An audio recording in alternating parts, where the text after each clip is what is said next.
యేసుక్రీస్తు నజరేయుడైన యేసుక్రీస్తు నామములో మీ అందరికీ శుభములు తెలియజేస్తూ ఉన్నాను. మరొకసారి దేవుడు మనకు అనుగ్రహించినటువంటి అద్భుతమైన సమయాన్ని బట్టి మనము దేవుణ్ణి స్తుతించాలి, దేవుడు మన ద్వారా గణపరచబడాలి. దేవుని యొక్క పరిశుద్ధ లేఖనాలను మనము చూస్తూ ఉన్నప్పుడు లేఖనాలను అనుసరించి సామెతల గ్రంథము 24వ అధ్యాయము 13-14 వచనాలని మనము చూడాలి.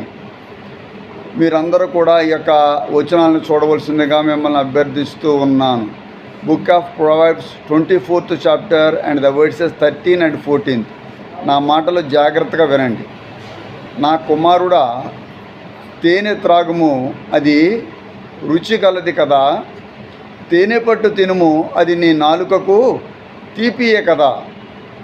14వ వచనం. నీ ఆత్మకు జ్ఞానము అట్టిదని తెలుసుకొనుము, అది నీకు దొరికిన యెడల ముందుకు నీకు మంచి గతి కలుగును. ప్రభునందు ప్రియులరా, ఈ 24వ అధ్యాయము 13-14 వచనాలలో జ్ఞాని అయినటువంటి సొలొమోను గారు రాసినటువంటి మాటలు మనం ధ్యానిస్తూ ఉన్నాం. దీనిలో తల్లి తన కుమారునికి బోధిస్తున్నట్టుగా ఉంటుంది. అందుచేతే నా కుమారుడా అనేటువంటి మాట ప్రతి చోట ఎక్కువగా కనబడుతుంది. నా కుమారుడా, తేనె త్రాగుము, అది రుచి కలది కదా.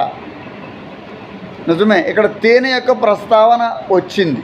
ఎందుకు వచ్చింది అంటే, శరీరానికి నాలుకకు తేనె రుచి మరియు తీపి.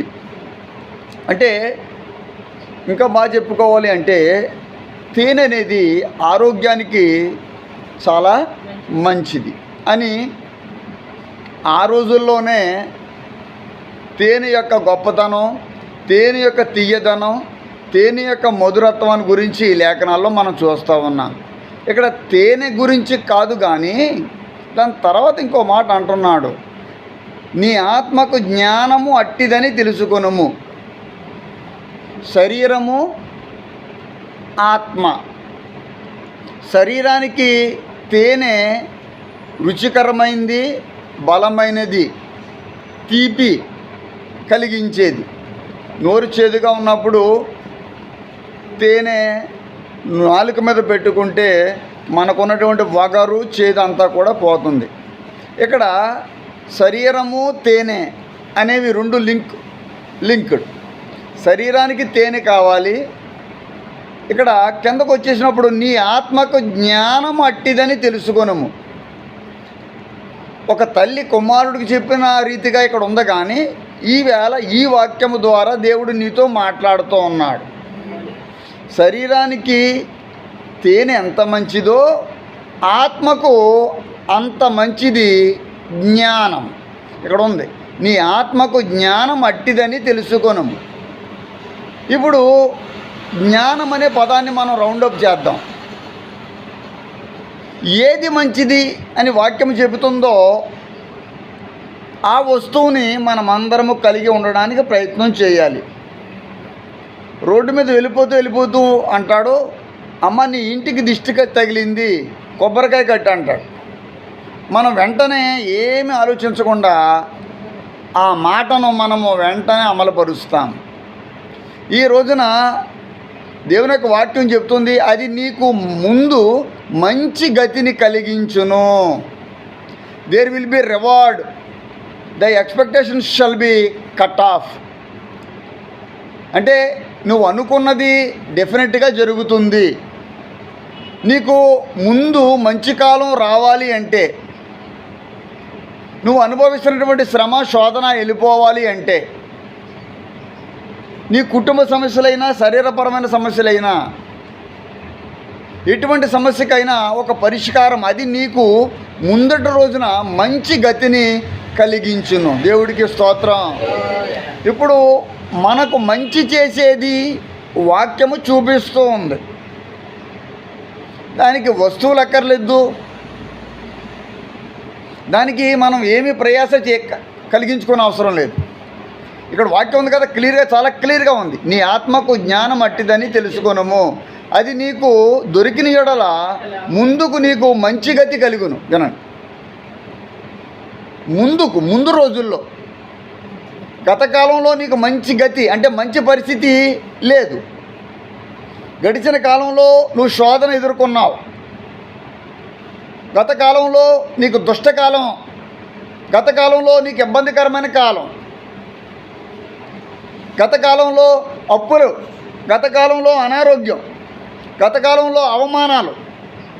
బాగా అంచనా వేయండి వాక్యాన్ని. కానీ ముందుకు నీకు మంచి గతి కలుగును. అంటే ముందు మనకు మంచి గతిని కలిగించడానికి దేవుడు మనల్ని కలిగించుకోమంటున్నటువంటి విషయం ఏమిటంటే జ్ఞానము. నీ ఆత్మకు జ్ఞానము అంటే ఇక్కడ ఇంకో విషయం ఉంది. ఇక్కడ జ్ఞానం దేనికి కావాలి? ఆత్మ కావాలా. తేనె దేనికి కావాలి? శరీరానికి కావాలా. నా వైపు చూడమ్మా.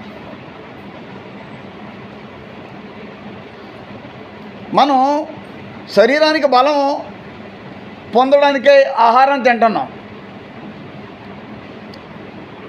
మన బాడీ అంతా మంచి స్టామినాగా ఉండడానికి పొద్దున, అట్లాగే ఈవినింగ్, మధ్యాహ్నం దానికి తగినటువంటి పరిస్థితుల్లో అన్నిటినీ కల్పించుకొని మార్నింగ్ నాస్తా అంటే టిఫిన్,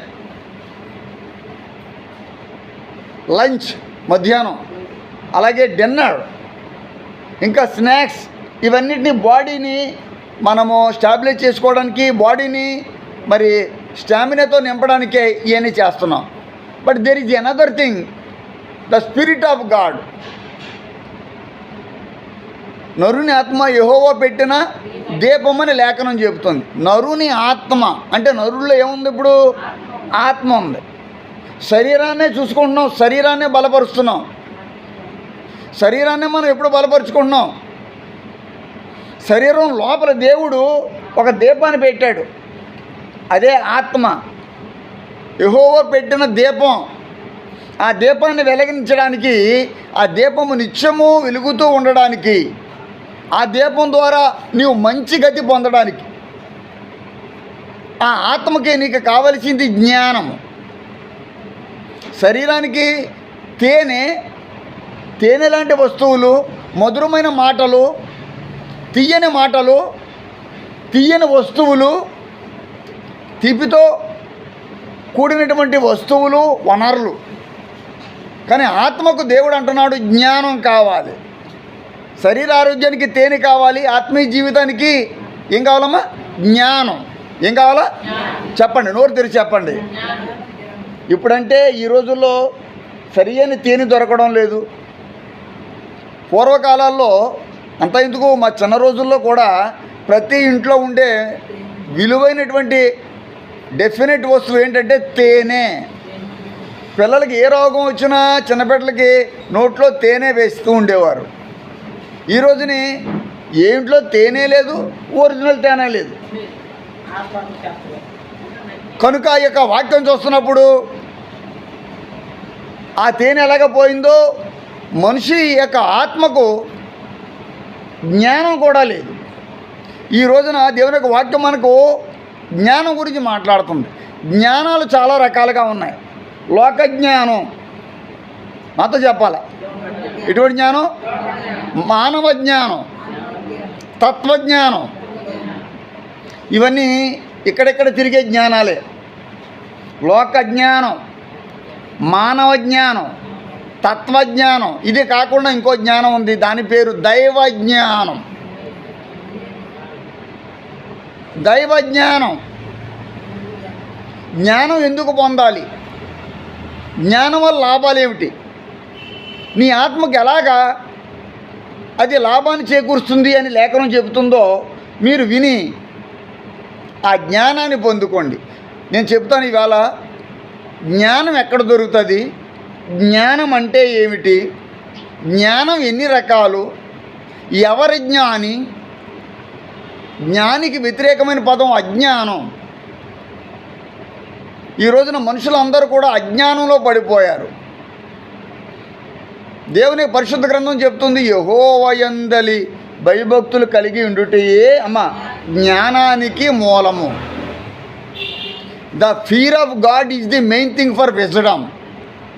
జ్ఞానం అంటే, దేవుడంటే భయభక్తులు కలిగి ఉండుటయే జ్ఞానం. మీకు బాగా అర్థం చేసుకోవాలి. ఇప్పుడు మీకు ఆ జ్ఞానం ఉందా? మీరు అనుకోవచ్చు, నేను చదువుకోలేదు కదా, నేను పెద్ద నాలెడ్జ్ నాకు లేదు. ఇంగ్లీష్లో జ్ఞానాన్ని విజడమ్ అంటారు, తెలివిని నాలెడ్జ్ అంటారు. మీరు అనుకోవచ్చు, నాకు తెలివి లేదు, మా పిల్లలు పర్లేదు కానీ, మా ఆయన పర్లేదు కానీ, మా బంధువులు పర్లేదు కానీ, నాకు అసలు మహా తెలివి తక్కువదానండి అయ్యగారు.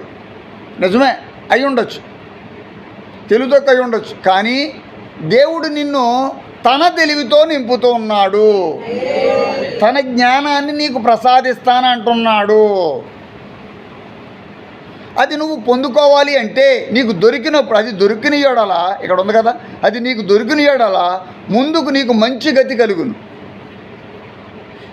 నీకు దొరుకుతున్న కాలంలో, యెహోవా నీకు దొరికిన కాలంలో ఆయన్ను వెతకాల. యెహోవా యందు భయభక్తులు కలిగి ఉండుటయే జ్ఞానం. మీరు జ్ఞానవంతులు అవ్వాలి అంటే ముందు మీకు దేవుడు అంటే భయం ఉండాలి, దేవుడి సన్నిధి అంటే భయం ఉండాలి, దేవుడు వాక్యం అంటే భయం ఉండాలి, దేవుని నామం అంటే భయం ఉండాలి. ఇన్ని భయాలు మనం కలిగి ఉండాలి. ఒక్క దేవుడి మీద భయం ఉంటే మీరు జ్ఞానవంతులే. దేవుడికి స్తోత్రం. ఇక మీకు చదువు ఉండక్కర్లేదు, డబ్బు ఉండక్కర్లేదు, పేరు ప్రఖ్యాతులు ఉండక్కర్లేదు. మీకు దేవుడంటే భయం ఉందండి నాకు అనేవారు ఎవరైనా ఉంటే చేతులు పైకెత్తండి. నాకు దేవుడంటే భయం, ఆ భయమే నిన్ను జ్ఞానవంతురాల కింద చేస్తుంది. అంతే మూలం. దేవుని యొక్క వాక్యం చాలా క్లియర్గా ఏం చెప్తుందో తెలుసండి. ఇదే సామెతలు 8:11 ఏం చెప్తుందో తెలుసా? జ్ఞానం అనేది ముత్యము కంటే శ్రేష్టమైనది. మొదటిది. నా వైపు ఒకసారి అందరూ బాగా చూడాలి. జ్ఞానం అంటే ఏమిటి చెప్పాను. యెహోవా యందు భయభక్తులు కలిగి ఉండుటయే జ్ఞానం. ఈవేళ మధ్యాహ్నం 1 గంటకి ప్రార్థన జరుగుతుంది, దేవుడి సన్నిధికి వెళ్ళాలి, అది భయం. వెళ్ళంలే వచ్చేవారం అనుకోవడం భక్తిహీనత, భయం లేకపోవడం. ఇప్పుడు ఆ భయాన్ని కేవలం సంవత్సరానికి ఒకసారో, నెలకు ఒకసారో, వారానికి ఒకసారి కలిగి ఉండటం కాదు. భయం అనేది ఇంకలా ఉండాలి. చూడండి, చాలామందికి ఒక్కొక్క విషయాలలో ఒక భయం ఉంటుంది. ఉదాహరణ చెప్తాను. చిన్న వయసు నుంచి కొంతమందికి బొద్దింక అంటే భయం. ఇప్పుడు ఆవిడికి 70 సంవత్సరాలు వచ్చినా బొద్దింక చూస్తే భయం ఉంటుంది. మారదు. ఇంకా వయసు పెరిగినా కూడా భయం పోలేదు. ఎందుకంటే ఆ భయం అనేది ఎక్కడికి వెళ్ళిపోయింది? మైండ్లోకి వెళ్ళిపోయింది.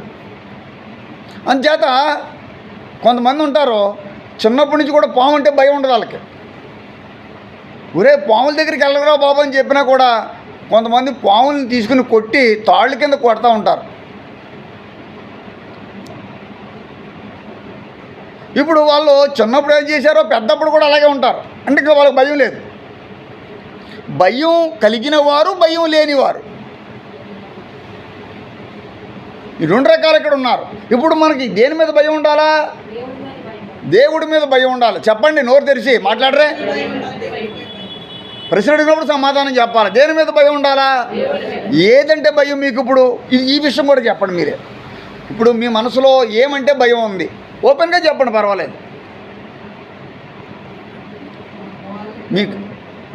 మీకున్న భయాలు చెప్పండి తల్లి, ఏం పర్లేదు, దీంట్లో తప్పేం లేదు. మీరు దేనికి భయపడుతున్నారు? ఇప్పుడు మీరు భయపడుతున్నారా లేదా అనేది నాకు తెలుసు, దేవుడికి తెలుసు.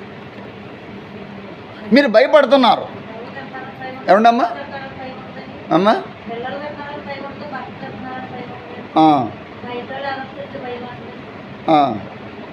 అప్పులోలు అంటే భయం లేదా? రేపొద్దున్న నేను అడుగుతున్న దానికి సమాధానం క్లియర్గా చెప్పండి. అప్పు వాళ్ళు మన దగ్గర మనం అప్పు తీసుకున్నాం, వాళ్ళు వచ్చేస్తారేమని భయపడతాం. అద్దె కట్టాలంటే డబ్బులు లేకపోతే మనం అందరం ఏం పడుతున్నామండి? భయపడుతున్నాం. కరెక్టేనా? ఇలాగా అనారోగ్యం విషయంలో డాక్టర్ గారు ఏదో చెప్పారు, మనకు భయం పట్టుకుంది. ఈ భయం అసలు పోవడం లేదు. ఇన్నింటి మీద మనకు భయం ఉంది, కానీ దేవుని వాగ్దానం మీద మీకు నమ్మకం కుదరక ఇప్పుడు అన్నింటికీ మీరు భయపడాల్సిందే. కానీ వాక్యం ఒకటి చెప్తుంది తల్లి, ఏం చెప్తుందంటే భయము విడిచిపెడితే అన్నింటికంటే గొప్పది ఏంటంటే దేవుని యందు భయభక్తులు కలిగి ఉండటట ముత్యం కంటే అది శ్రేష్టమైనది. ఎటువంటిదటమ్మా? ముత్యముల కంటే. ముత్యాలు చాలా విలువైనవి, కానీ వాక్యం చెప్తుంది ముత్యాల కంటే శ్రేష్టమైనది ఏదట? అదే సామెతలు 24:3 ఉంటుంది, జ్ఞానం వల్ల ఇల్లు కట్టబడును. దేవుడికి స్తోత్రం గట్టిగా చెప్పండి. అంచేత వాక్యం చెప్తుంది జ్ఞానం గల స్త్రీ తన ఇల్లు కట్టును.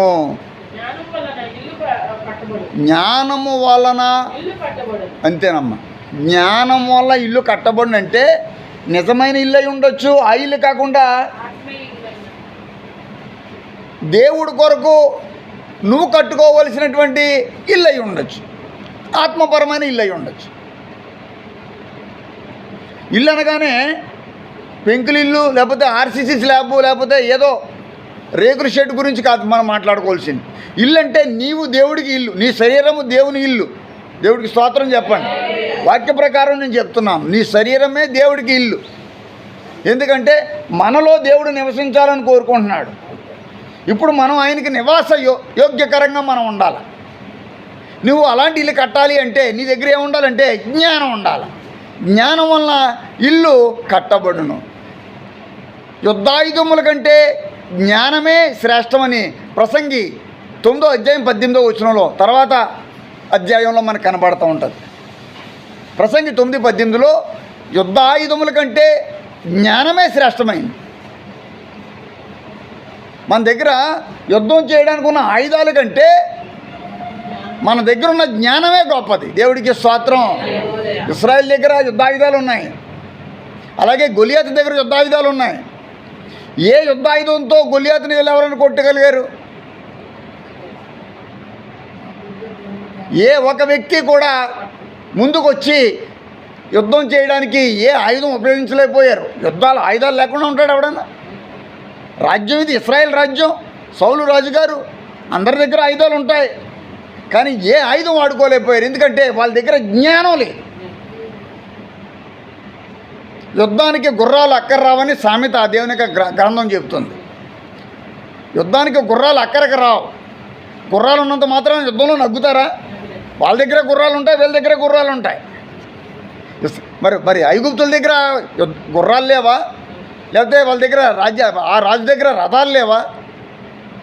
కానీ దేవుడు ఎవరి పక్షాన నిలబడ్డాడు? ఇశ్రాయేలు పక్షాన నిలబడ్డాడు.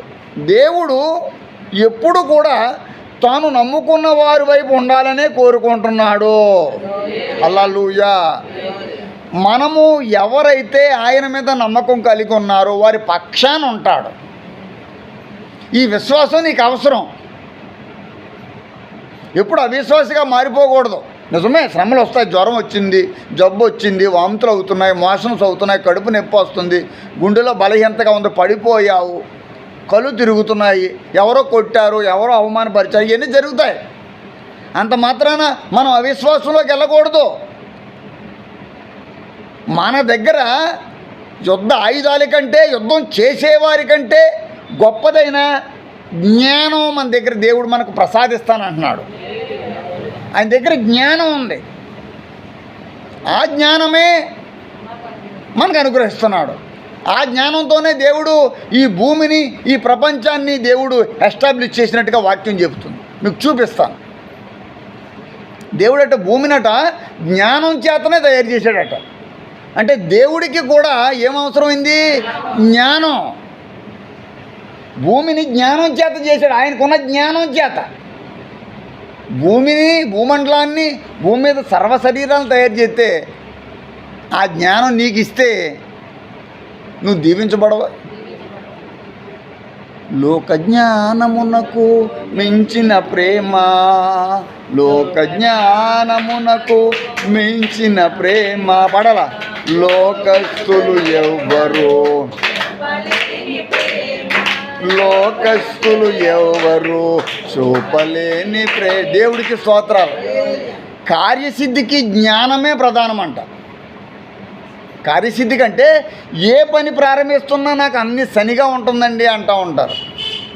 ఏమంటే పని అన్నీ ప్రారంభించుకున్నాం, పనికి వెళ్తున్నాం, కానీ మధ్యలో నన్ను పని మానేయమంటున్నారండి, బయటికి దొబ్బేమన్నారండి, లేదన్నారండి, ఇస్తానన్నారండి, మళ్ళీ లేదంటున్నారండి, ఏమని అంటున్నారండి. ఇలాంటి వాటి అన్నింటికీ కూడా మన దగ్గర ఉండవలసింది జ్ఞానము. హల్లెలూయా. అదే ఈ ప్రసంగి 10:10లో ఉంటుంది. అన్ని విషయాలలో కార్యసిద్ధికి జ్ఞానమే ప్రధానం. కార్యసిద్ధి కంటే ఏ కార్యం జరగాలన్నా నీ దగ్గర ఉండవలసింది శ్రేష్టమైనది. ఏ శ్రేష్టమైనది? ముత్యముల కంటే నీ దగ్గర ఉన్న వెండి, ముత్యాలంటే కేవలం ముత్యాలని కాదు, పగడాలని కాదు, రత్నరాశులు, వెండి బంగారాలు, అన్నిటికంటే గొప్పది దేవుని జ్ఞానము. మళ్ళీ జ్ఞానాలు చాలా జ్ఞానాలు ఉన్నాయి. చెప్పానుగా, లోక జ్ఞానము, మానవ జ్ఞానము, తత్వజ్ఞానము. అసలు బైబిల్ జ్ఞానాల గురించి ఎన్ని రకాలుగా చెప్తుందో కూడా చెప్తాను. ఈ జ్ఞానాలు సాధారణమైన జ్ఞానాల గురించి మాట్లాడాను. ఇంకా లోతుకి వెళ్దాం. ఇంకా లోతుకి వెళ్ళినప్పుడు ఎన్ని జ్ఞానాలు కనపడతాయి. జ్ఞానము లేని వారు దేవుని విసర్జించి నాశనమగుదురు. చూడగలరా? సామెతలు 1:32లో వాక్యం చెబుతుంది, జాగ్రత్తగా వినండి. జ్ఞానము లేనివారట దేవున్నట విసర్జించి ఏమైపోతారట?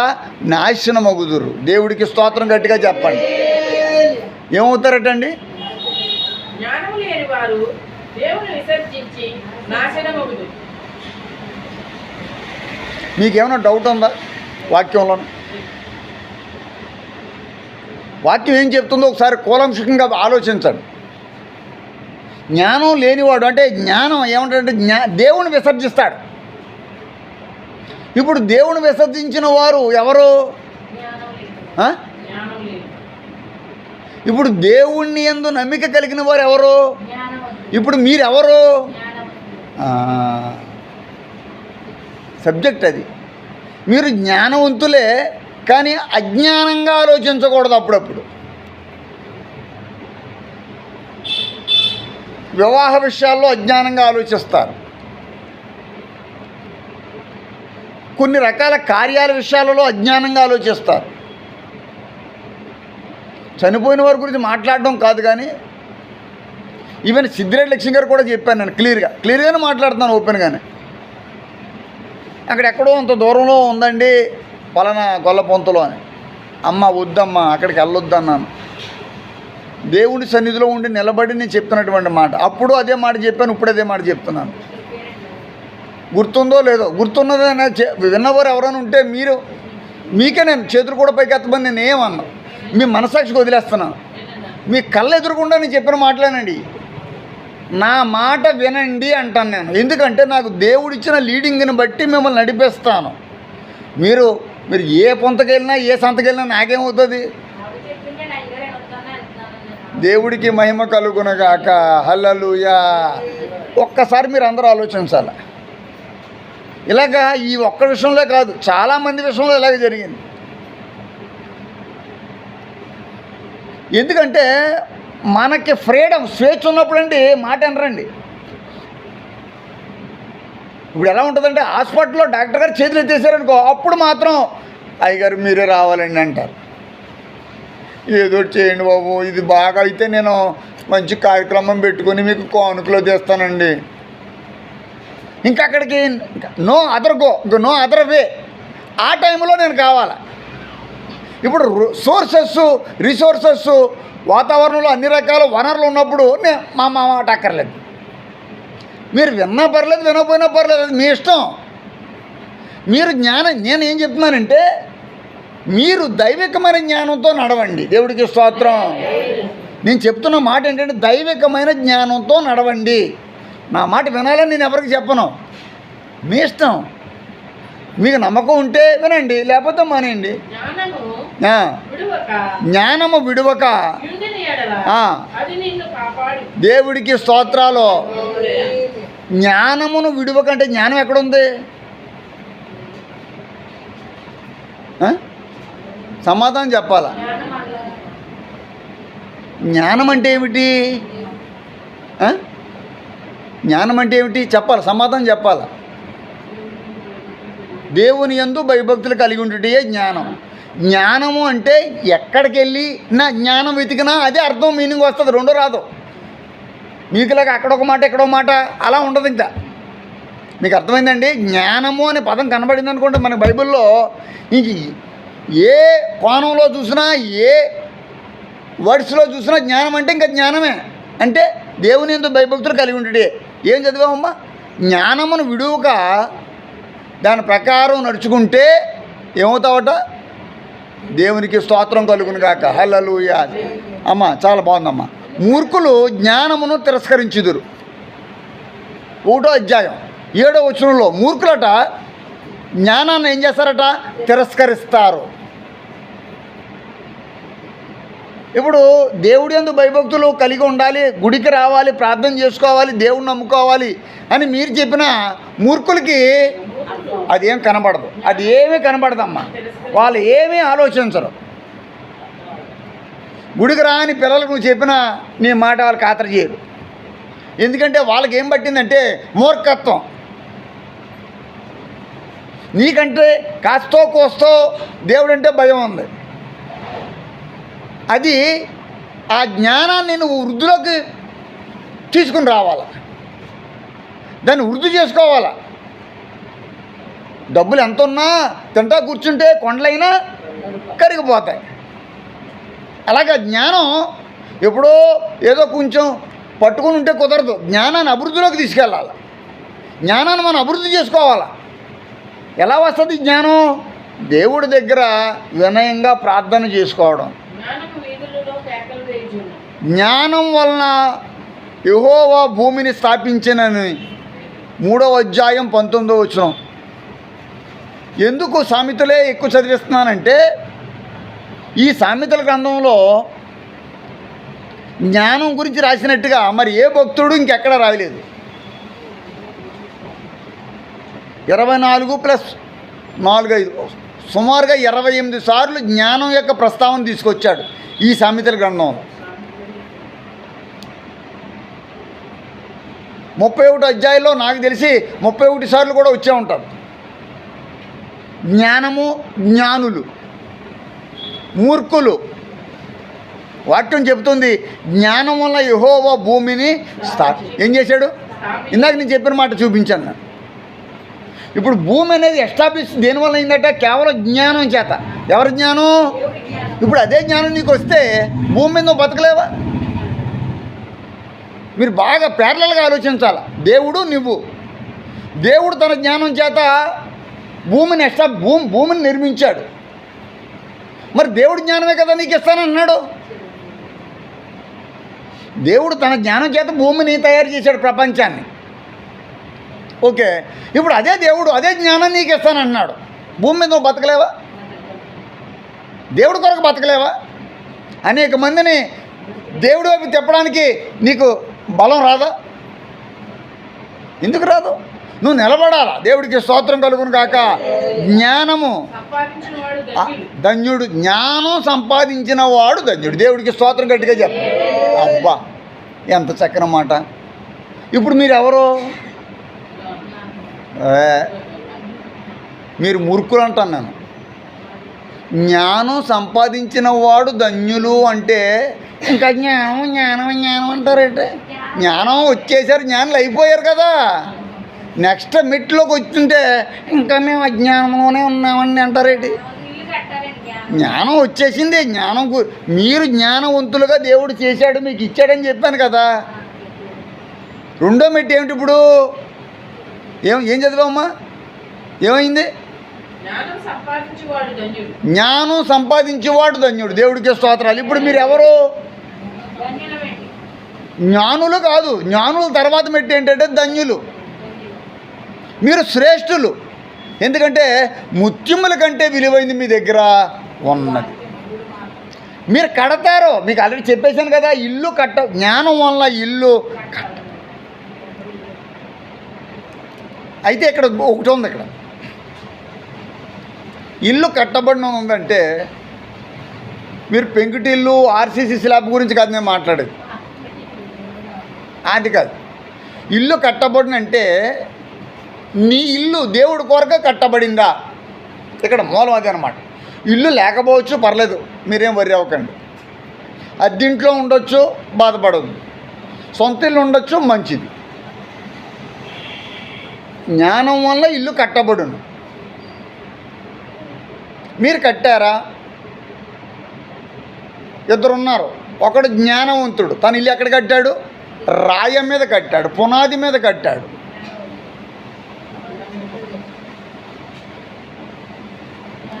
మరొకడు రాయి మీద కట్టలేదు, బండ మీద కట్టలేదు. వాడు కడుతున్నాడు, వీడు కడుతున్నాడు.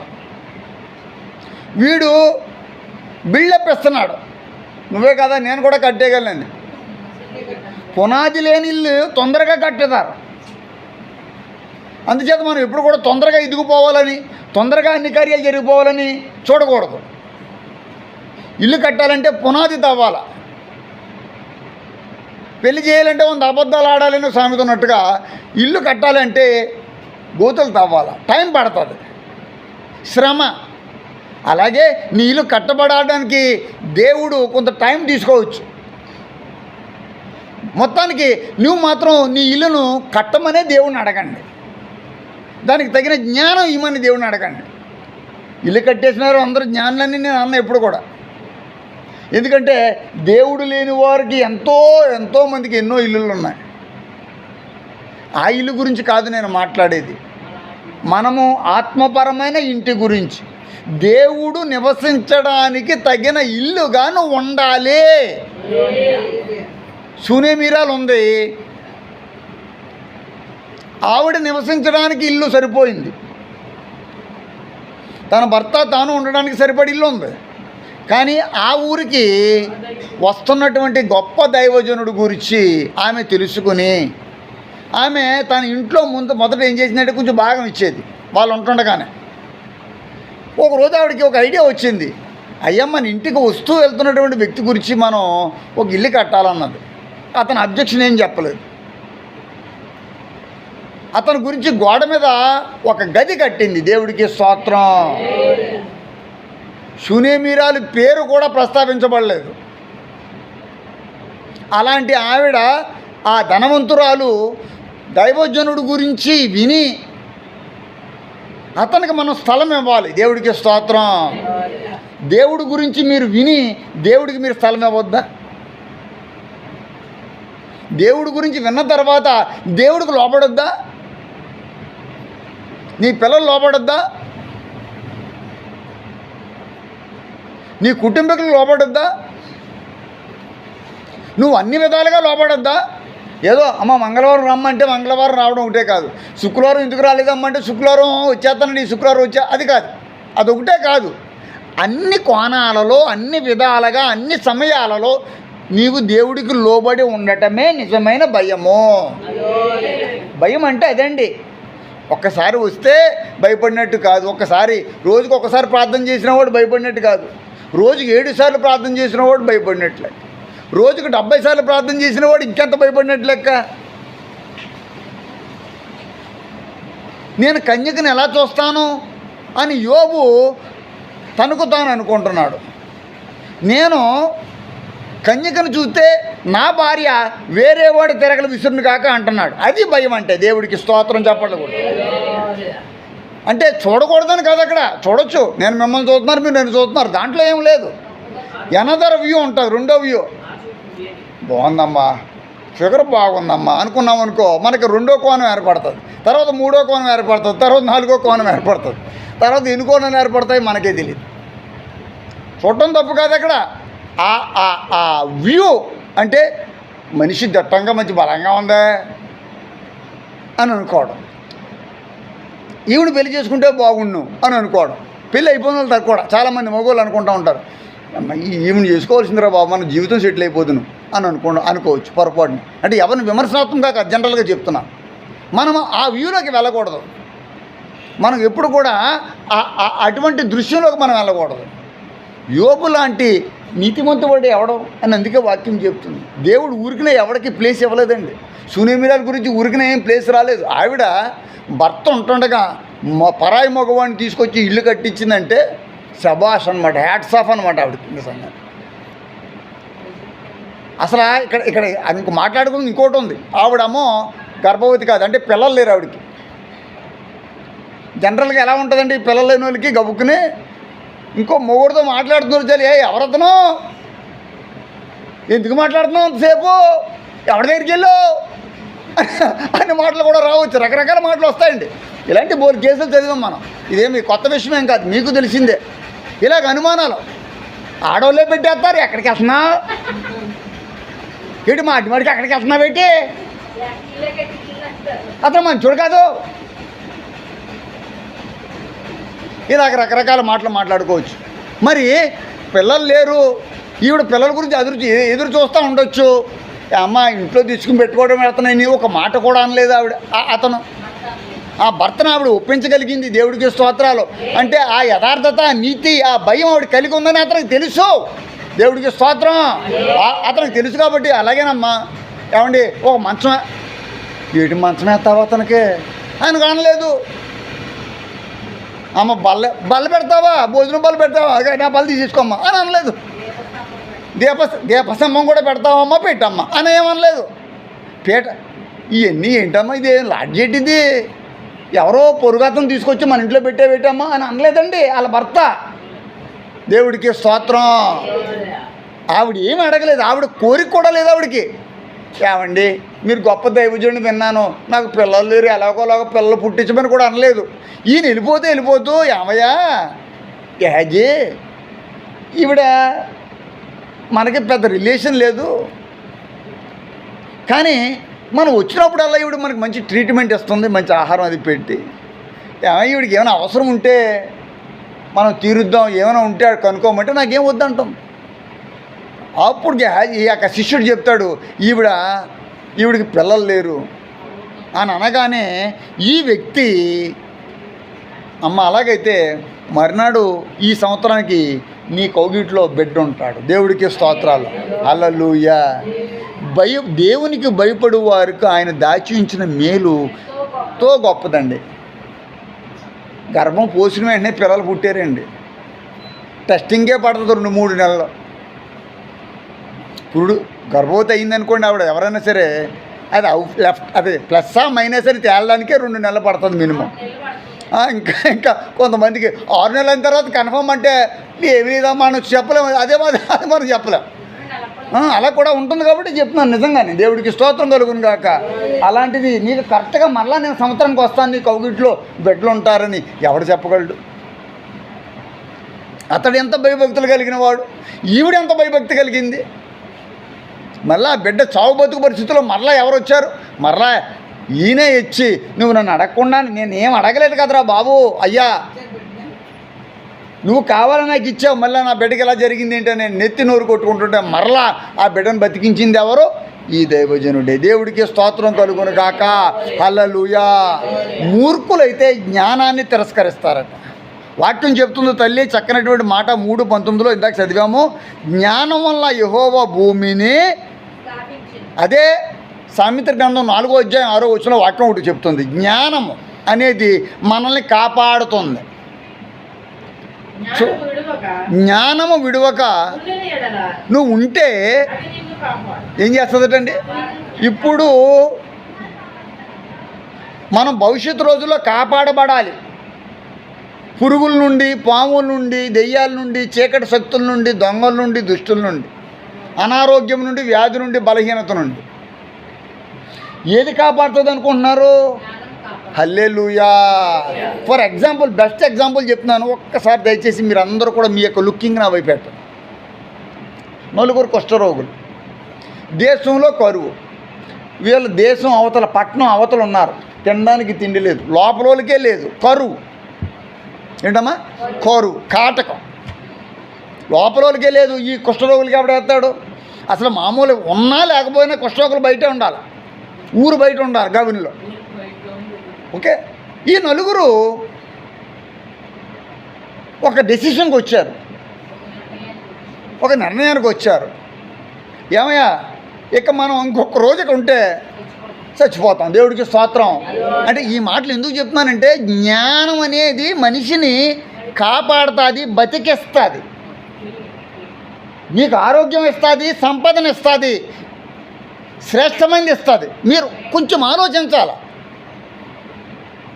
లోకపరమైన జ్ఞానంతో కాకుండా దైవికమైన జ్ఞానంతో దేవుడి దగ్గరకు వచ్చి, దేవుడి సన్నిధికి వచ్చి, దైవజనుడి దగ్గరకు వచ్చి, ప్రవక్త దగ్గరకు వచ్చి మీరు అడగాల, ఇది మంచిదా కాదా, ఎలా ముందుకెళ్ళాలి, ఏం చెయ్యాలి. మీరు దేవుడు మీరైనా అడగండి, వద్దన్నది ఎవరు, నా దగ్గర రమ్మని చెప్పను, మీరే అడగండి, మీకైనా దేవుడు లీడింగ్ ఇవ్వచ్చు. ఒకవేళ మీకు మీకు మీకు చేత కాకపోతే నా దగ్గరికి రండి, నేను చెప్తాను ఇది మంచిదే కాదా, మంచిదే అని చెప్పాను, ఇది వద్దమ్మా అని చెప్పాను, వద్దన్న ఈ పట్టుకున్నాయి వాళ్ళు ఇక్కడ లేరు. ఇది కూడా విమర్శించి కాదండి, ఈ ఒక్క మొన్న ఇందాక చెప్పిన విషయం ఒకటి కాదు, చాలా జరిగాయి అలాగా. ఇది వద్దు అనేటువంటి దానినే పట్టుకున్న వాడు నశించిపోయారు. మూర్ఖులు ఏమైపోతారట, నశించిపోతారట. ఏది మూర్ఖత్వం అంటే మాట వినకపోవడమే మూర్ఖత్వం. మాట ఎవరు వినరంటే మూర్ఖులు వినరు. ఎప్పుడైతే మూర్ఖత్వం చీకటి వెళ్ళిపోతుంది. ఇప్పుడు ఎలా ఉంటుందంటే అండి, డబ్బులు లేవు, ఏమీ చేయలేని స్థితిలో అయితే, అయ్యగారు మీరు అంటే నాకు ఎంతో అభిమానం అండి, అయ్యగారు మీ ప్రార్థన చేస్తే గొప్ప కార్యాలు జరిగిపోతాయండి బాబాయ్. ఏమీ లేనప్పుడు నేను అన్నాను, ఏమీ లేనప్పుడు ఎంత విశ్వాసిగా ఉన్నావో అన్నీ ఉన్నప్పుడు కూడా ఇంకా ఎక్కువగా ఉండాలి. దేవుడికి స్తోత్రాలు. ఇంకా ఎక్కువగా అలాగే ఉండాలి, ఇంకా ఎక్కువగా ఉండాలి. ఎందుకంటే ఇచ్చాడు కదా దేవుడు. ఇవ్వలేనప్పుడు విశ్వాసంగా ఉన్నాం, మరి ఇచ్చినప్పుడు ఇంకా ఎక్కువ ఉండకపోతే ఎలాగండి. ఇంకా ఇంకా అధికంగా ఉంటే ఇంకా ఎక్కువ ఇస్తాడు. దీంట్లో నష్టమే ఉంది. ఇప్పుడు ఐదు తలాంతులు ఇచ్చాడమ్మ ఒకరికి, ఒకడు 3 ఇచ్చాడు, ఒకడికి 1 ఇచ్చాడు. ఆడికి ఆడంటే ఈయనకి అనుమానం, వీడు చేస్తాడో లేదో అని. ఆయన అనుకున్నట్టుగానే వీడు తీసి భూమిలో దాచాడు. ఒరే అది బయటికి తీసారా బాబాయ్ని, నువ్వు నమ్మకం, నీ మీద నాకు నమ్మకం లేదు చెడ్డ దోసుడా. మరి 5 తలాంతులోడికి ఏం చేశాడు, బలా నమ్మకమైన మంచి దాసుడా. అమ్మ నేను అడుగుతుంది, నేను చెప్తుంది ఏంటంటే, మనం మంచి దాసులుగా దేవుడు కనబడితే ఇప్పుడు ఉన్నదానికంటే డబల్ పోర్షన్, దేవుడికి స్తోత్రం, డబల్. నేను ఖచ్చితంగా చెప్తున్నాను. నేను చెబుతున్నది కొన్నిసార్లు గంటల్లో జరుగుతుంది, కొన్ని రోజుల్లో జరుగుతుంది, కొన్ని వారాల్లో జరుగుతుంది, లేదా నెలలో జరగచ్చు. ఎప్పుడూ కూడా మాత్రం మిస్ అవ్వదు. మీరు ఏ వీడియో లింక్ అయినా పాతవి కూడా చూడండి, పాతవి ఈయన ఏం చెప్పారని చెక్ చేయండి. చెక్ చేస్తే మీకు కరెక్ట్గా భూకంపం వస్తుంది అని పేపర్లు కానీ టీవీలు కానీ చెప్పలేనప్పుడు నేను చెప్పాను. ఇలాంటివే కాదండి, మీకు సునామీ లాంటివి కూడా చెప్పానండి. నేను బైబిల్ పట్టుకుని దేవుడి యొక్క బల దగ్గర ఉన్నాను. అది దేవుడు మాట్లాడతాడు. మీలాంటి వాళ్ళు కొంతమందికనే తెలియాలి, పెద్దోళ్ళకి తెలియదు. ఇలాగ చిన్న కుటుంబం నుంచి వచ్చిన మీకు అలాంటి గొప్ప వార్తను మీ కళ్ళెదురుగుండా మీకు ఒక విషయం తెలిసింది. ఇలా అన్నానని ఏమనుకోవద్దు, మరలా లేవదీసానని కాదు. నేను డిసెంబర్ 31 అమ్మాయి ఇద్దరు చనిపోతారని చెప్పాను, ఏమనుకోకుండా ఇలా అన్నానండి. అది నేను కావాలని చెప్పింది కాదు తల్లి. నేను అలా ఎందుకు చెప్పాను, నా నోట్లోంచి వచ్చిందని నేను ప్రతిరోజు బాధపడుతూనే ఉన్నాను. కానీ అది నేను చెప్పింది కాదు, అది దేవుడు చెప్పింది. ఆ టైంకి దేవుడు చెప్పాలి కాబట్టి చెప్పాడు. అది ఒక ఇన్స్ట్రక్షన్. అలా జరిగిందా, ఎన్ని రోజుల్లో జరిగిపోయింది అనేది మీకు ఇచ్చిపెట్టేశాను. పోనీ అలాగని ఎవడైనా పేపర్లో ప్రకటన ఇచ్చాడా, మీ సంఘంలో ఎలాగ అవుతుందండి, మీ పోనీ ఏదో టీవీ న్యూస్ ఏమైనా వచ్చిందా, ఎక్కడ పోనీ ఏదైనా కాపీ కొట్టి చెప్పడానికి. ఎప్పుడు ఎవరి దగ్గర కాపీ కొట్టను, ఎవడి మాట నేను విన్నాను. నేను దేవుడి మాట మాత్రమే వింటాను. దేవుడు చెప్పిందే నేను చెప్తున్నాను. ఈ ఊర్లో ఒక మంచి అని నేను చెప్పలేదు, కానీ ఒక దైవజనుడు కూడా చనిపోతున్నాడు ఈ ఊర్లో. అలాగనే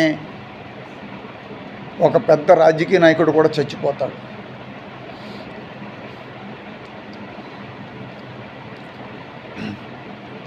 త్వరలో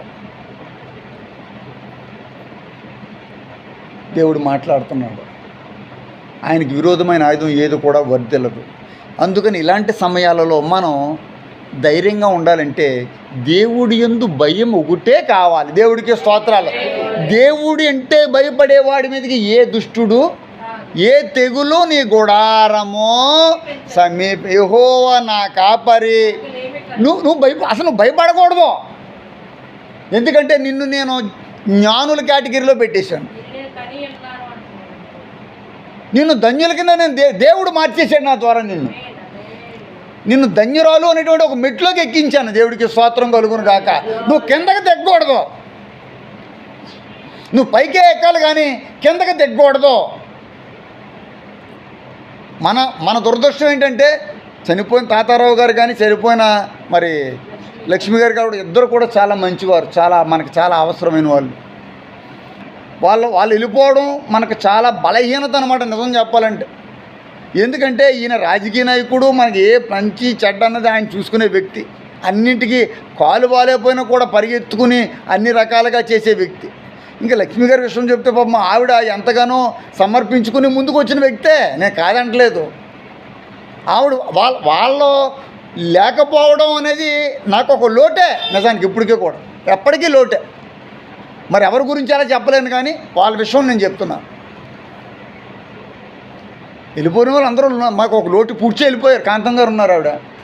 ఇంకా నాకు ఆవిడ నువ్వు నాకు ఇంకో కొడుకు అని ఆటోమేటిక్గా ఆవిడ అనేది. ఆవిడ కూడా ఉండుంటే ఆవిడ ఒక వీధికి పెద్ద లేకపోతే సంఘానికి పెద్దగా మనకి ఎంతో బలంగా ఉండేది. లేదు ఆవిడ లేకపోవడం లోటే. ఎప్పుడూ చెప్తాం ఉదాహరణకి. ఇంకా ఆవిడ సోరమ్మ సత్య ఆవిడ పేరు అలేఖ్యాల మామ పేరు, ఆవిడ పేరు ఏంటండి సూర్యుడి గారు. ఆవిడ ఎప్పుడు అందరికంటే ముందుగా వీళ్ళతో పాటు సమానంగా పాపం ఆవిడ కూడా వచ్చి ప్రార్థన చేసుకుంది. ఆవిడ లేకపోవడం లోటే. వీళ్ళ ఎప్పుడు చనిపోవాలని కానీ వీళ్ళు బాధపడాలని కాదు ఇక్కడ మాకు. వాళ్ళు ఉండాలి. అలాగ మీరు దేవుడి కొరకు జీవించాలి. గొప్ప కార్యక్రమాలు మీ ద్వారా దేవుడు చేయాలి. వాక్యం చెప్తుంది చాలా ఆయన తన ప్రజలకు రక్షణ జ్ఞానము అనుగ్రహించినట్లు. యు సీ మై ఫ్రెండ్స్, లోకాసు వార్త ఒక అద్భుతమైన అధ్యాయం చూపిస్తాను మీకు. చివరిలో ఉన్నాం. లోకాసు వార్త 1వ అధ్యాయం 76వ వచనంలో వాక్యం చూడండి. ఆయన గురించి ప్రాఫెసీ వచ్చింది. ఏముందంటే ఆయన తన ప్రజలకు రక్షణ జ్ఞానం అనుగ్రహించినట్లు. ఈవేళ ఇప్పుడు మీరు కొత్త రకమైన జ్ఞానంలోకి ప్రవేశించారు. మీరు లోక జ్ఞానం విన్నారు, దైవికమైన జ్ఞానం విన్నారు, మానవ జ్ఞానం గురించి చెప్పాను, తత్వజ్ఞానం గురించి చెప్పాను. ఇప్పుడు ఇంకో కొత్త జ్ఞానం ఏంటంటే రక్షణ జ్ఞానం. హల్లెలూయా చెప్పండి, గట్టిగా చెప్పండి. ఈ జ్ఞానం పేరేంటండి? రక్షణ జ్ఞానం అనుగ్రహించినట్లు. అమ్మా, రక్షణ జ్ఞానం అంటే రక్షణ పొందాలి అనే. హల్లెలూయా. ఆ జ్ఞానాన్ని ఎవరు అనుగ్రహిస్తారు మనకు? దేవుడే.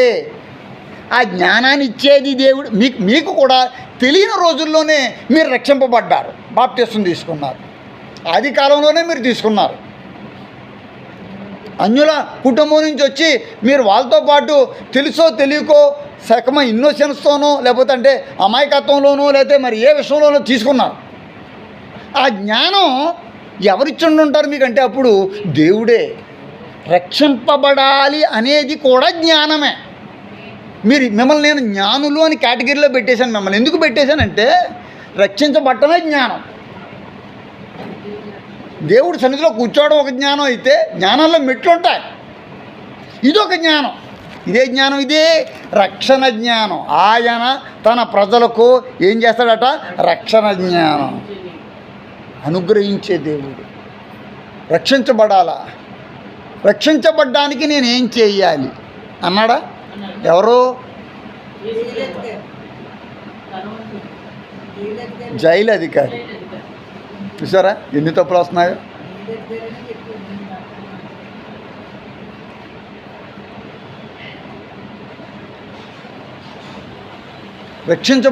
అతనికి రక్షణ ఎందుకు? మనం వాక్యాన్ని బాగా ఆలోచించాలా. రక్షణ అంటే అతనికి రక్షణ ఎందుకు? ఎవరికి రక్షణ కావాలా చెప్పాలా? ఎవరికి రక్షణ కావాలా? నేను జైలు అధికారి అనగానే జైలు అనేది రావాలా? మీకు మాట్లాడారు. ఒకసారి వినండి. జైలు అనగానే చెరసాలలో శిష్యులందరినీ అపోస్తులందరినీ పెట్టి కొట్టేశాడు. జాగ్రత్తగా వినండి. రక్షణ ఎవరు కావాలి? జైలు అధికారికా, జైల్లో ఉన్న వాళ్ళకా? మరి ఎవరు అడుగుతున్నారు? ఎందుకు అడుగుతున్నాడు అంటే ఇతనికి ఆత్మజ్ఞానం ఏర్పడింది. దేవుడికి స్తోత్రం. నీ ఆత్మకు జ్ఞానం అట్టిదని. అప్పుడు వరకు అతను దేంట్లో ఉన్నాడు అంటే అజ్ఞానంలో ఉన్నాడు. అప్పుడు వరకు అతను కొర్రలతో వాళ్ళందరినీ కొట్టేస్తున్నాడు. ఎందుకంటే అప్పుడు అతను అజ్ఞానంలో ఉన్నాడు. ఇప్పుడు ఏమడుగుతున్నాడంటే రక్షించబడ్డానికి నేనేం చెయ్యాలి? ప్రభువు అయిన యేసునందు విశ్వాసం ఉంచుము, అప్పుడు నీవును నీ ఇంటి వారును రక్షింపబడుదురు. నేను అడుగుతున్న ప్రశ్నకు సమాధానం మీరు చెప్పాలి. నీ ఇంటి వారు రక్షించబడ్డారా నీతో పాటుగా? ఎక్కడ చూసినా నోవాహు కుటుంబం, యెహోషువ నేను నా ఇంటి వారును, రాహాబు తన ఇంటివారు, జక్కయ్య తన ఇంటివారు. నేడే నీ ఇంటికి రక్షణ వచ్చింది. నీ ఇంటికి రక్షణ వచ్చిందా?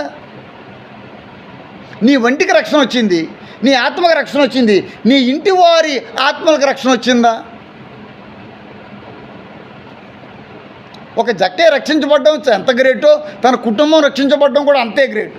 ఒక జైలు అధికారి రక్షించబడ్డం నేనేం చేయాలని అడిగాడో తన కుటుంబాన్ని అంతటిని రక్షించుకోవడం చాలా చాలా గ్రేట్. అది ఎవరొచ్చే అది అసలు చెయ్యకుండా పని. అలాంటి పనికి అతడు అర్ధరాత్రి వేళ వాళ్ళ గాయాల్ని మళ్ళీ తిరిగి కట్టి వాళ్ళని తుడిచి వాళ్ళకి సపర్యలు చేసినట్టుగా లేఖనం చెప్పు 16వ అధ్యాయం అపోస్తల కార్యాలు. ప్రియమైన దేవుని సంగమా, దేవుడు నీతో మాట్లాడుతున్నాడు. జ్ఞానము అంటే ఎప్పుడైతే వీళ్ళ చెరసాలలో ఉండి కూడా, చెరసాల బద్దలైపోయి ఉండి కూడా బయటికి వెళ్లకుండా పారిపోకుండా ఉన్నారో, ఈ జైలు అధికారికి మబ్బు ఇడిపోయింది. ఏమొచ్చిందని? అప్పుడు జ్ఞానం. చప్పట్లు కొట్టి దేవుడికి స్తోత్రాలు. అప్పుడు అతనికి జ్ఞానం వచ్చింది. నీ ఇంటి వారికి జ్ఞానం రాలేదు.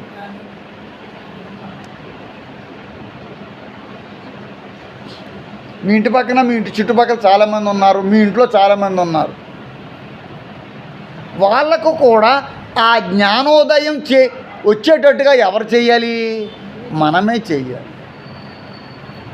మనమే చేయాలంటే నీ జ్ఞానాన్ని నువ్వు పెంచుకోవాలి. నువ్వు 10 మందికి అప్పు ఇవ్వాలంటే నీ దగ్గర డబ్బులు ఎక్కువ ఉండాలి. నీ దగ్గర ఇద్దరికి ఇవ్వడానికి డబ్బులు ఉన్నాయి, ఇచ్చావు. ముగ్గురికి ఇచ్చావు, 10 మందికి ఇచ్చావు. ఇంకో 20 మంది వచ్చారు, వాళ్ళకి ఇవ్వడానికి నీ దగ్గరే ఉండాలా? నువ్వు ఆ డబ్బుని, నీకు వస్తున్న డబ్బు నువ్వు ఆదాయాన్ని పెంచుకోవాలా, దాచుకోవాలా. అలాగే జ్ఞానం, దేవుడు ఇస్తున్న వాక్య జ్ఞానాన్ని, వాక్య మర్మాలు కూడా జ్ఞానయుక్తమైనవే. ఈ వాక్యాన్ని అంతటిని దాచుకోవడం కూడా జ్ఞానమే. వాక్యాన్ని విడిచిపెట్టడం అజ్ఞానం, పాటలను విడిచిపెట్టడం అజ్ఞానం, దేవుడి సన్నిధిని విడిచిపెట్టడం అజ్ఞానం, దేవుని మాటలు మర్చిపోవడం. ఎవరమ్మా ఈ మాట అంటే? అతనండి గుల్యాతండి, అతనండి యోసేపు ఏమో అండి, ఇశ్రాయేల్ ఏమో అండి, యాకోబు అనుకుంటున్నానండి. ఏదో ఒక మాట మన నోటికి ఏదో వస్తే కుంచెప్పటి జీలకర్ర అంటూ కూడా అంటారు. మీరు చెప్పండి, తాలింపు అంటారు, చెప్పలేము. అది మీరు ఏ మనసుతో వచ్చారో అదే మనసు మాట్లాడతారు. కాదండి, మనకు వాక్యాన్ని పట్టుకుని జీవితకాలంలో అది మర్చిపోకూడదు. చేయలేదు. నేను రక్షించబడ్డానికి నేనేం చేయాలి? కీర్తన గ్రంథంలో మాకు జ్ఞాన హృదయం కలుగునట్లుగా చెయ్యము అంటాడు. 90 దావీదు కీర్తన 17వ వచనంలో మాకు జ్ఞాన హృదయం. ఇప్పుడు కొత్త విషయం ఏంటంటే జ్ఞాన హృదయం మనం కలిగి ఉండాలి. దావీదు అంటున్నాడు, మాకు జ్ఞాన హృదయం కలుగునట్లుగా చెయ్యండి బాబు. 119:99వ వచనంలో అంటాడు అదే దావీదు కీర్తనలో, నీ శాసనములను ధ్యానించుచున్నాను కావున నాకు విశేష జ్ఞానం కలదు. ఈ మాట బైబిల్లో వండర్ఫుల్ మాట. దావీదు ఏమన్నాడు తెలుసండి? 119:99లో నాకు ఇప్పుడు విశేష జ్ఞానం, కొత్త పదం ఇది. ఇందాక రక్షణ జ్ఞానం, ఇక్కడ విశేష జ్ఞానం. ఎందుకు నాకు విశేష జ్ఞానం ఇచ్చాడు అంటే నీ శాసనములు నేను ధ్యానించుచున్నాను గనుక. ఇప్పుడు నీకు మామూలు జ్ఞానం సరిపోదు, విశేష జ్ఞానం. మీరు అంటూ ఉంటారు, నాకంటే మా పిల్లలే తెలివైన వాళ్ళండి. మా పిల్లల కంటే తెలివైన వాళ్ళండి మా మనవలండి. నిజమే. నువ్వు తెలివి తక్కువ దానివి, నీ పిల్లలు మాదిరి తెలివైన వాళ్ళు, ఇంకా వాళ్ళ ముదురులు, అంతేనా? బాగుంది. ఇప్పుడు నీకు కావలసింది విశేష జ్ఞానం. మామూలు జ్ఞానంతో లోకం లేదు. రేడియో మనం అందరం చూసాం. రేడియో, మీ అందరికీ రేడియో తెలుసు. వార్తలు చదువుచున్నది ప్రయోగ రామకృష్ణ. ఇయ మకాశవాణి వార్తాశ్వయాంతం బలవంత దేవసాగర. పొలం పనులు నాకు చాలా ఇష్టం. రేడియో అంటే రేడియోలో పాటలు పెట్టుకుని పడుకునేవాడు. నాకు కటకటాల్లో మంచం మీద నాకు చాలా ఇష్టం రేడియో అంటే. రేడియో అంటే నాకు పిచ్చి, మీకు తెలియదు కానీ. అలాంటిది అమ్మ ఆ రేడియో ఏమైందంటే టీవీకి వచ్చింది. టీవీ ఏమో ఎంత డబ్బాలా ఉండేది, బ్లాక్ అండ్ వైట్. ఇవి గోడంతా వచ్చేసాయి, కంప్యూటర్లు వచ్చేసాయి. జ్ఞానం ఎలా పెరిగిందో చెప్తున్నాను. ఫోన్ చేయాలంటే మీరు సిటీకి ఫోన్ చేయాలంటే మనం ముందుగా ఎస్టీడీ వాళ్ళ దగ్గరికి వెళ్ళి పలానా నెంబర్కి ఫోన్ చేద్దామంటే 3 గంటల తర్వాత రమ్మనివారు. అక్కడ టెలిఫోన్ బూత్ మీకు తెలియదు, ట్రంకాలు అంటారు దాన్ని. ఒకవేళ లేదండి అర్జెంట్ అంటే అక్కడ కూర్చోవాలి. ఎన్ని గంటలు తెలుసా? బెంగళూరు ఫోన్ చేయాలనుకో, మద్రాసు కానీ ఢిల్లీ కానీ ట్రంకాలు చేస్తారు. అది వెళ్ళదు. అలా ఎలాగ డక్కబో ఫోన్ ఫోన్ ఫోన్ అయ్యి బాబు ఎక్కువైపోతుందేమో. అక్కడి నుంచి రూపాయి గన్లు వచ్చాయి, ఊరు చుట్టూ రూపాయి గన్లు వచ్చేసాయి. తర్వాత డబ్బా ఫోన్లు. ఆ తర్వాత ప్రతి ఇంట్లో ఫోనే, ప్రతి ఒంట్లో ఫోను, ప్రతి మనిషికి ఫోను, 2 ఫోన్లు 3 ఫోన్లు 4 ఫోన్లు. ఎక్కడ చూసినా ఫోన్, తల దగ్గర ఫోను, కింద ఫోను, అన్నీ ఇంకెక్కడ చూసినా ఫోన్లే. తలగడ కింద ఫోను, బాత్రూంలో ఫోను. మధ్య బాత్రూంలో బాగా వాడుతున్నట్టు సెల్ ఫోన్ బాగా. అది కార్యక్రమం. అంటే జ్ఞానం ఎలాగైపోయింది. లోక జ్ఞానం ఇంత డెవలప్ అయిందమ్మా. మరి దైవికమైన జ్ఞానం విశేషమైన జ్ఞానంగా అభివృద్ధిలోకి వెళ్ళొద్దా? ఇంకా నువ్వు ఏదో పాతయ్యి 2 పాటలు, పాతయ్యో 2 మాటలు చెప్తున్నాను. నాకంతే, మిమ్మల్ని చూస్తే నాకు అదే వస్తుంది. ఆ పాటలు, పాత పాటలు పాడే వాళ్ళు కూడా లేరు. అంత బాగోదండి నాకు. అయ్యి బాబా పేదనికి మాట్లాడలేదండి.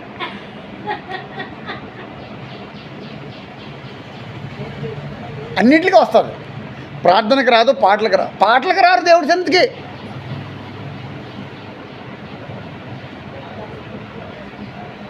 పాటలతో ప్రార్థించగా చెరసాల. మీకు తెలియదు ఏంటంటే పాటల్లో ఉన్న శక్తిని మీరు అనుభవించలేకపోతున్నారు. నువ్వు పాడాలా. ఎవరో పాడితే వాళ్ళతో ఎక్కిపోయించడం ఏంటి? ఎంతకాలం? ఎవరైనా తింటుంటే అలా చూస్తున్నావా? నువ్వు తింటలేదా?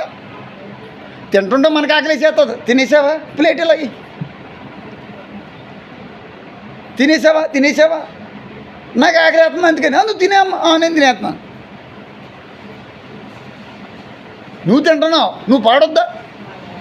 నువ్వు పడుకుంటున్నావు, నువ్వు ప్రార్థించొద్దా? నీకు దేవుడు బలాన్ని ఇచ్చాడు, నువ్వు దేవుడిని మహింపరచొద్దా? 2 చేతులు పైకెత్తి నీ హృదయపూర్వకంగా అందరికంటే ముందు వచ్చి సర్వోన్నతుడమైన దేవుని కుమారుడా అని నువ్వు దెయ్యాలు దేవుని స్తుతిస్తున్నాయే.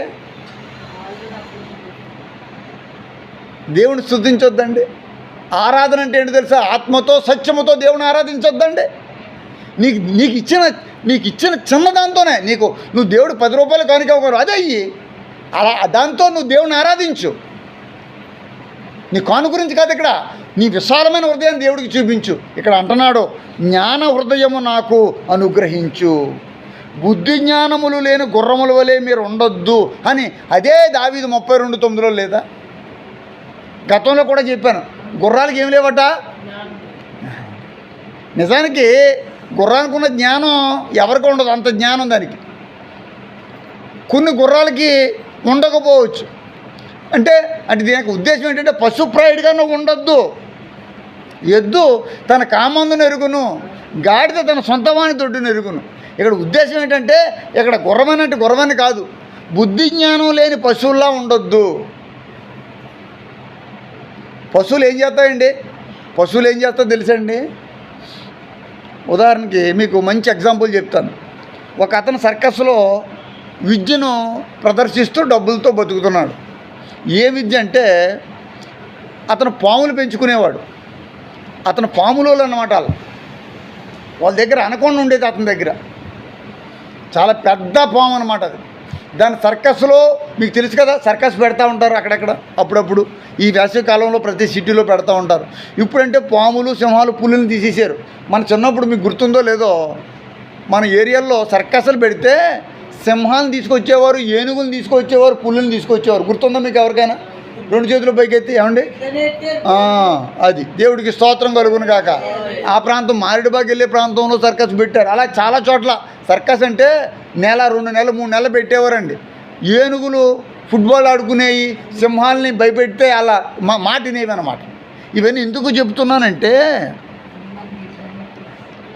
ఎద్దు తన కామాందును ఎరుగును, గాడిద తన సొంతవాని దొడ్డును ఎరుగు. నా ప్రజలకు తెలివి లేదు, వాళ్ళు పశుప్రాయలు, వాళ్ళు గ్రహించరు.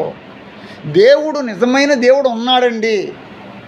ఆ దేవుడు నీలో ఉండాలండి. దేవుడికి స్తోత్రం చెప్పండి. నేను చెప్తున్న మాట మీరు ఆలోచించండి. మీకు వేరే దైవజనులు ఎలా చెప్పరు, అసలైన విషయాలు చెప్పరు. అమ్మా నేను ప్రార్థన చేస్తాను రామంటారు. నేనేమని చెప్తానండి, నువ్వే ప్రార్థన చేయమని చెప్తున్నాను. నేను చెప్తుంది మీకు వాళ్ళకి నాకున్న తేడా చెప్తున్నాను. అమ్మ ప్రార్థనకి దేవుడి సన్నిధికి రావాలా. నేను అంటాను, నువ్వు ఇతరుల కొరకు ప్రార్థన చేసేదానిగా నువ్వు తయారవ్వాలి. ఆ ప్రార్థనాత్మతో నువ్వు నింపబడాలా. నేను చెప్పడం కాదు జ్ఞానం, నేను చెప్పిన దేవుని జ్ఞానం బయట నువ్వు చెప్పు, నువ్వు వాడబడాలా. పరిశుద్ధాత్మ దేవుడు మాట్లాడుతున్నాడు. ఎంత బాగా మాట్లాడుతున్నాడు. జ్ఞానం ఎక్కడ దొరుకును? యోబు గ్రంథంలో 28వ అధ్యాయము 28 చదవకముందు 20 చదివితే అంటున్నాడు, జ్ఞానం ఎక్కడ దొరుకును? ఇంక జ్ఞానం ఎక్కడ దొరుకుతుంది? యెహోవాయందు భయమే జ్ఞానమన్నీయో, దుష్టత్వమును వీడు చోట తెలివన్నీయో. దేవుడికి స్తోత్రం. మీకు 3వ రకమైన జ్ఞానం గురించి కూడా చెప్పి ముగిస్తాను. అనంత జ్ఞానం. ఏ జ్ఞానము? ఎన్ని జ్ఞానాలు చెప్పానండి నేను? మొట్టమొదటి రక్షణ జ్ఞానం, తర్వాత మరలా అదే చెప్తున్నాడు. అంటే మీ మైండ్ ఇక్కడ పనిచేస్తలేదు. మొట్టమొదటి రక్షణ జ్ఞానం, రెండోది విశేష జ్ఞానం. చూసారా మీ మైండ్ ఎంత ఆబ్సెంట్గా ఉందో? మిమ్మల్ని బతికించడానికి ఎవడతారం కాదు. ఇంకా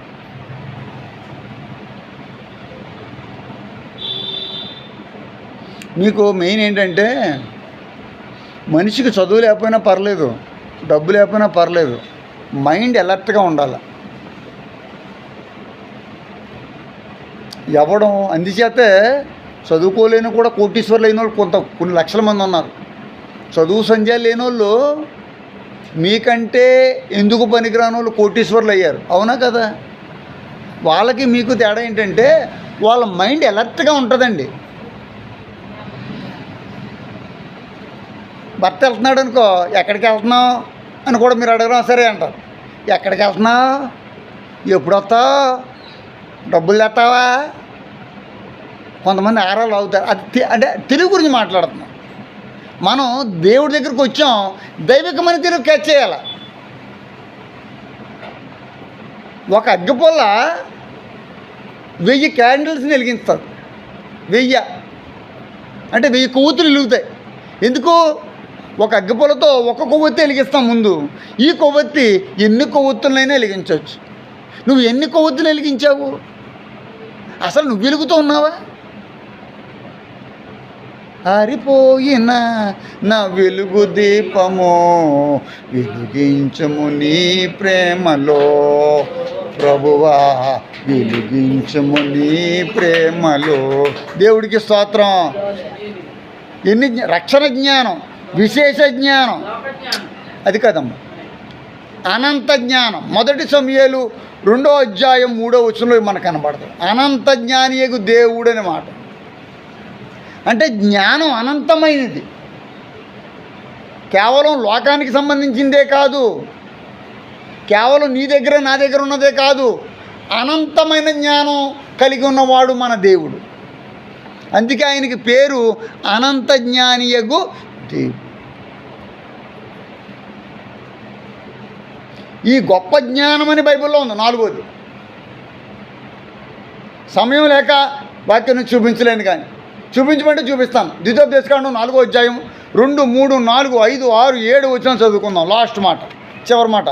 అందరూ బైబిల్ తెరిచి ద్వితోపదేశకాండం 4వ అధ్యాయం చివరి మాట చదువుతాను. ఇశ్రాయేలు గురించి ఏమనుకుంటున్నారు అంటే 4వ అధ్యాయంలో నేను చదువుతాను, వినండి ఒకసారి. 2వ వచనం, మీ దేవుడని యెహోవా ఇచ్చిన ఆజ్ఞలను మీకు ఆజ్ఞాపించుచున్నాను. జాగ్రత్తగా వినండి. ఒకవేళ చదవగలితే చదవండి, వద్దని నేను ఏమన్నా. దేవుడని యెహోవా ఇంకా చదివింది ఎందుకు మళ్ళీ? వాటిని గైకొండి యందు నేను మీకు ఆజ్ఞాపించిన మాటతో దేనిని కలపకూడదు, దానిలో నుండి దేనిని తీసివేయకూడదు. మీ దేవుడని యెహోవా ఇచ్చిన ఆజ్ఞలు మీరు ఏం చేయకూడదు? మీకు నేను ఆజ్ఞాపిస్తున్నాను. నేను మీకేం ఆజ్ఞాపిస్తున్నాను? దేవుడి మాటలు కాదా? దేవుని ఆజ్ఞలు కాదా? ఆ మాటల్లో మీరు ఏది కలపకూడదు, ఏది తీసేయకూడదు, ఉన్నది ఉన్నట్టుగా. తర్వాత వచ్చేటప్పటికి ఇక్కడ చాలా భయంకరమైన మాట ఒకటి ఉంది. బయల్పోయోడు వెంట వెళ్ళిన ప్రతి మనుషుని నీ దేవుడిని యెహోవా నీ మధ్యన ఉండకుండా నాశనం చేశాను. ఎవరండి అతను? బాల్పియాడ్ అంటారు. బాల్పియాడ్ ఇంగ్లీష్లో. అంటే కొంతమంది వ్యక్తులు ఎవరిని వెంబడించారట? బాల్పియర్ని వెంబడించారు. ఇక్కడ వాక్యం క్లియర్గా ఉంది. వీళ్ళు ఎవరంటే మోయాబీలు అనుసరించే దేవత ఇది.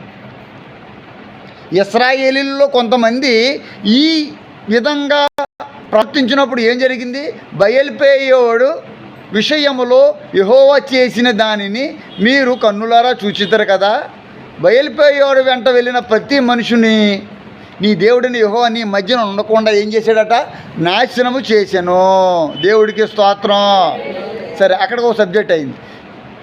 ఇప్పుడు మీ దేవుడిని యెహోవాను హత్తుకొని మీరందరూ నేటి వరకు సజీవులై ఉన్నారు. ఈ వాక్యం ఒకసారి నా వైపు చూడండి. మీ దేవుడైన యెహోవాను హత్తుకున్న మీరందరూ సజీవంగా ఉన్నారు. ఇప్పుడు మీరు సజీవంగా ఉండాలి అంటే ఎవరిని హత్తుకోవాలి? ఎవరిని హత్తుకొని ఉన్నారు? ఎవరిని ఎత్తుకోవాలి, ఎవరిని హత్తుకోవాలి తెలుసుకోండి. మనుషుల్ని ఎత్తడం కాదు. ఈ రోజున సంఘాల్లో ఎలా ఉందంటే అండి, చాలా సంఘాలలో ఇంకా వాళ్ళు అంటుంది ఒకటే, మా దైవజనుడు లాంటి దైవజనుడు. వాళ్ళు పాస్టర్స్ని ఎత్తేస్తున్నారు. అయ్యగారికండి 7 సంఘాలు ఉన్నాయండి. ఒక్కొక్క సెషన్లో 12 సార్లు రౌండ్లు ఉంటాయండి. 12 రౌండ్లు వేస్తాడండి.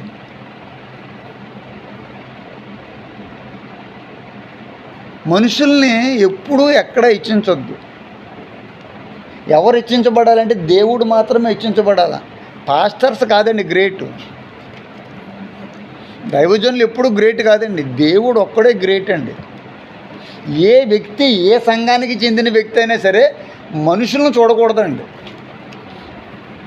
నేను ఎప్పుడు నా వైపు చూడమని, నన్ను ఫాలో అవ్వమని ఎవరికి ఎప్పుడు చెప్పనండి.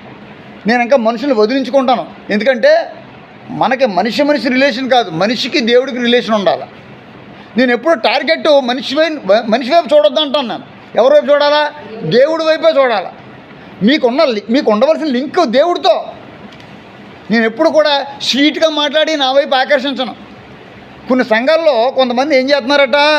ఆకర్షణ ముందు రాస్తున్నాడంట.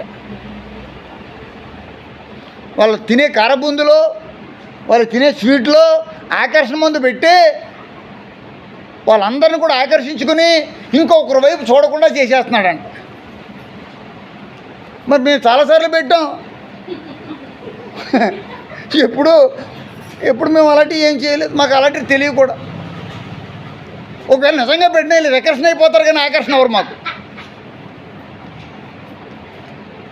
అలాంటి గోలుమాలు అంతా గోలుమాలు.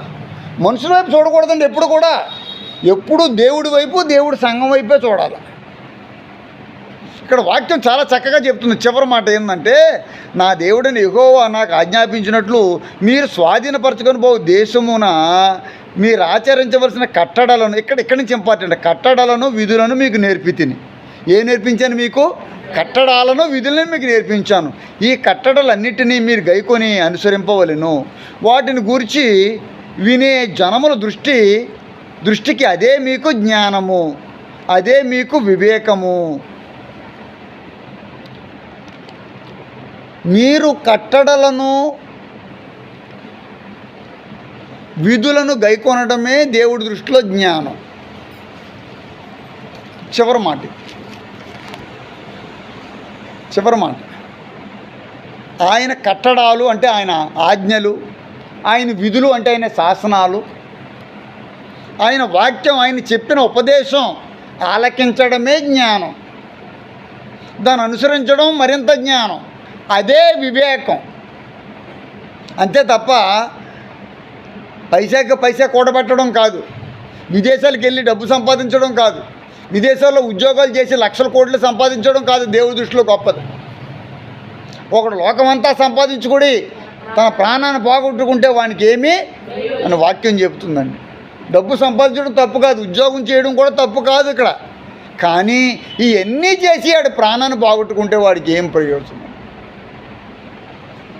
అన్నిటికంటే గొప్పది దేవుడి యొక్క వాక్యం. దేవుడు జ్ఞానయుక్తంగా నడమంటున్నాడు. ఆయన యందు భయభక్తులు కలిగి జీవించమంటున్నాడు. దేవుడు తన పరిశుద్ధ వాక్యమును మన వినికిడిలో దీవించును గాక. ఆమేన్. ఆమేన్ చెప్పండి.